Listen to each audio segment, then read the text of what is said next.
Hey everyone, what's going on? Thanks for tuning in to Relevant Jukebox, and today we're going to talk about the latest album from Spirit of the BEEHIVE, Entertainment Death. So this is the fourth full-length studio album from the Pennsylvania rock band, who day by day are just increasingly becoming more difficult to categorize in the rock genre. It's like this combination of 90s alternative psychedelia mixed with these hazy electronics and a very odd songwriting approach. Honestly, one of the only bands that comes to mind that has a similar type sound is Mid-Air Thief, but Spirit comes off a lot more in-your-face and cryptic, and their sound is based off of these extremely dreamy aesthetics that just continue to get enhanced and pushed further down the rabbit hole on each release. Whether it's albums like Pleasure Suck or their last album Hypnic Jerks, which are two that I highly suggest. And you know, Entertainment Death has easily got to be their dreamiest to date. And you know when you wake up from like a really odd sleep and you know you're having a hard time just recalling a lot of your dreams. Maybe they're like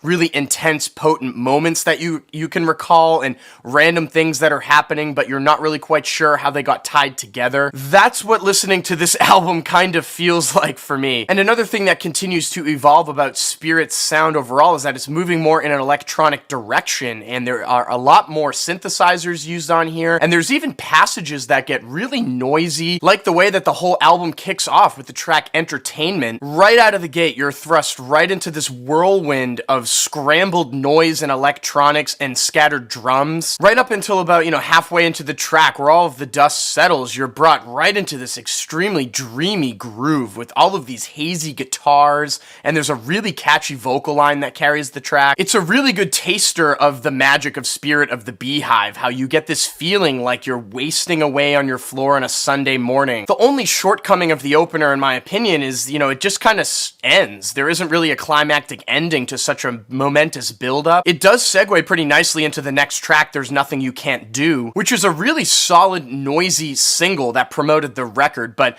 right out of the gate, it's pretty clear that they're setting this expectation that the record is going to take a lot of unsuspecting turns. You're not really sure where it's going to go. I also really love that extremely noisy breakdown at the end of that track, which is probably the noisiest spot on the record, which there are a couple of. Also take the track I Suck the Devil as an example. However, this breakdown, in my opinion, does not go over as well as some of the others. It's about 1 minute into this track where everything subtly stops. It's like there's like this explosion that goes off and you're thrust right into this extremely massive, noisy electronic section. Feels like you're put right into an Amon Tobin record or something like that. Now, I appreciate the sonic qualities and just the massive feel that this section has, but it really doesn't fit in the song. I love the rest of the track, don't get me wrong. I mean, the groove that they hit right when this passage ends is unbelievable. It's like honey. And also, especially how it all just continues to melt down further and further. But again, that one section is kind of like a roadblock. And a lot of the rest of this album plays out almost like a series of vignettes, with the track Give Up Your Life being my favorite. They just hit one of those grooves on this track that is just irresistible to my ears. I mean, I love all of the dreamy guitars and the bubbly synthesizers that crop up. And as for the other tracks on the album, I found myself revisiting them and falling in love with moments, like the really hazy intro of Rapid and Complete Recovery, or that really nice switch up that happens in the middle of the track Wake Up in Rotation, just to name a couple spots. Personally, I'm really into their more indirect songwriting style, but I can totally see this getting in the way for a lot of listeners. But I can't just help but appreciate and love all of the details that there are to unpack. And they're also one of those bands that brings this unexplainable feeling to the table in their melodies that I just really connect with. It's